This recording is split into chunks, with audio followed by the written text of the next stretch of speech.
Hey, what's going on, guys? Youngling Jr. I kind of want to talk about this situation here. I found out it's a fellow YouTuber.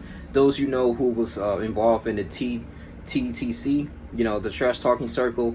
Actually, a little bit of history of the trash talking circle for me personally. This actually helped start in my sports, videos throughout the years. And I joined YouTube back in 2011. Right, I was making videos actually with my ex-girlfriend. We was just talking about, I remember it was the Coney situation, stuff that was going on, I believe, in Africa. And I got like 3,000 some views off of that. And then inspiration from EDP at the time, before he got into his scandal, I just decided to start making sports videos and talking about the Los Angeles Chargers. And that's when I met a lot of people there. Trash Talking Circle is a community, sports community still there. You just trash talk people's NFL teams, okay? And sometimes, it got a little controversial because you go ahead and talk about some people, just to get the views. They talk about their family, they try to dox their information. So over the years it got kind of toxic, but it did open a lot of doors for me, gaining my confidence in me editing videos and just being passionate as fans, just talking about your team throughout the whole season, right? Whether win, lose, or draw, and taking on bets. And you look at 8CamelToes, right? 8CamelToes, I believe he was a North Carolina Panthers fan. Correct me if I'm wrong, for those of you know, if he's somewhere else, but I believe he's from North Carolina. He had on his background, he had a Chicago Bulls honoring, Michael Jordan, obviously, from North Carolina. He played for him and stuff. So, very, seemed like he was a decent guy from what I heard. I haven't had any type of interactions with him, but I have heard of him. And 3 years ago, Sports Live in the ATL, shouts out to him. He made a video about,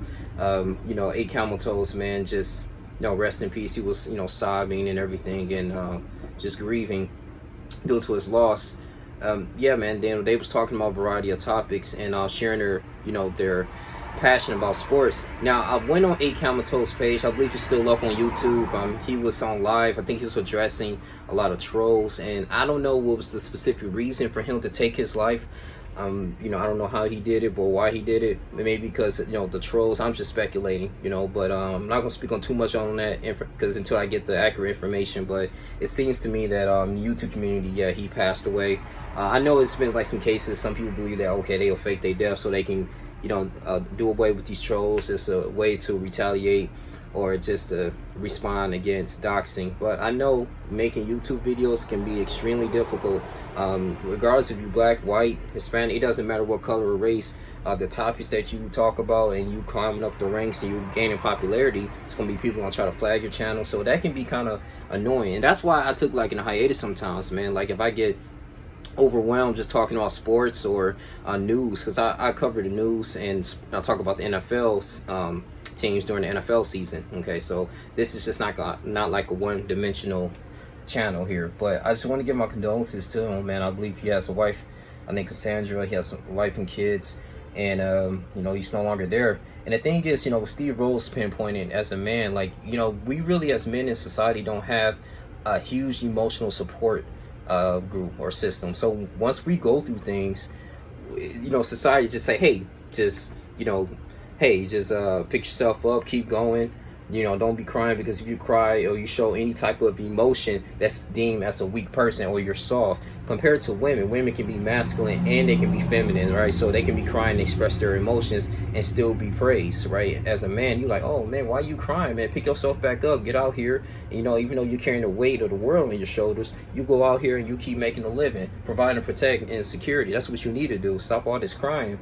And the reason why I bring this up is because when we express our emotions, man, like I said, we seem weak, and it's just not good for us to bottle up our emotions, whatever we're going through. And I believe that he was fighting some demons, and to the point that, hey, he took his own life, man. And it's crazy, man, because I feel like he had a lot to live, and regardless if how much money you make, it doesn't even matter. Like, you was just, your family, like, dang, man, dad's no longer here, and it's just really unfortunate because you affect the other people around you too, man.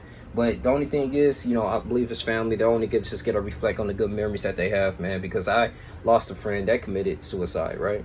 You know, it was just unfortunate. Someone I grew up with, we wasn't like best friends, but I knew him, and he was like my neighbor. I think this happened like a year ago, and you know, shot himself in the head. Took his grandfather's pistol, shot himself in the head. Man, drove all the way to Tennessee, and just I'm like, wow, like, and he was only 24 years old. So mental health, it's a huge thing, man. And I just want to. I make videos in the past about this, you know, regarding, you know, talking about suicide and all these things, like, you know, get some help, get the hotline. Some people need professional help. And that's why I always try to, you know, stay positive and say good things to people, regardless of if I like them or not, man, because life is very short, and you just never know that one thing that you say to them. Like, you can say, hey, how you doing? Oh, I hope you be okay. Everything is going to be all right. The Lord got you. You know, he created you. You know, he knit you together in your mother's womb, so therefore he knows everything about you. You know, he know that you're gonna have a great future ahead of you. You know, so, and if you should say positive things, man, that can really help an individual. I mean, words carry a long way. So I just wish that he would have had a support system, or people. I'm not blaming people in the trash talking circle, because I know it's just all strictly for entertainment. Some people take it too serious, but I just wish somebody could have reached out in this corner. And this speaks dear to me, because I remember Pistol 213, he was going through some things as well, and called me. This is like years ago, I think back in 2015, and I talked to him, and because he's had similar thoughts as well. And then, you know, he's still alive to this day. You know, it's just, I just wish of somebody he can talk to, you know, or maybe he did and he just still decided to take his own life. But yeah, man, you know, that's why I always try to stay positive. Try not to let these trolls or these people say negative things about you. Even if they say negative things about you, you block them, you know, and you keep moving forward. I know it's hard to keep, you know, your head clear. If you wake up, or, you know, you're around people, it can be at work, at the job, or anywhere, that say negative things about you, but you got to continue to move forward and notice that at the end of the day, it's always light at the end of the tunnel, regardless of how much money you have, or popularity status, or whatever, or you get passed on promotions. Like, at the end of the day, we all are going to be 6 feet under one day. You just got to make the best of your life, right? And impact others with your talents and gifts. I know he used to play, I think he played the guitar, sounded pretty good. I mean, he had a unique channel. You know, I really believe that he had a unique channel. I wasn't like a huge subscriber, but I have heard of him. He did show up on my timeline from time to time when people was interviewing him, and he was part of the trash talking circle community. So the reason why I feel appropriate to make this video, because he was part of the TCC, you know, trash talking circle TTC, and you know, I was part of that. I was part of that history, you know, making videos on YouTube, and it just actually helped spike my channel. So when someone loses their life, especially they got a family, man, I gotta talk about this. I had to come up. This is trash talking circle literally paved the way for a lot of my ways.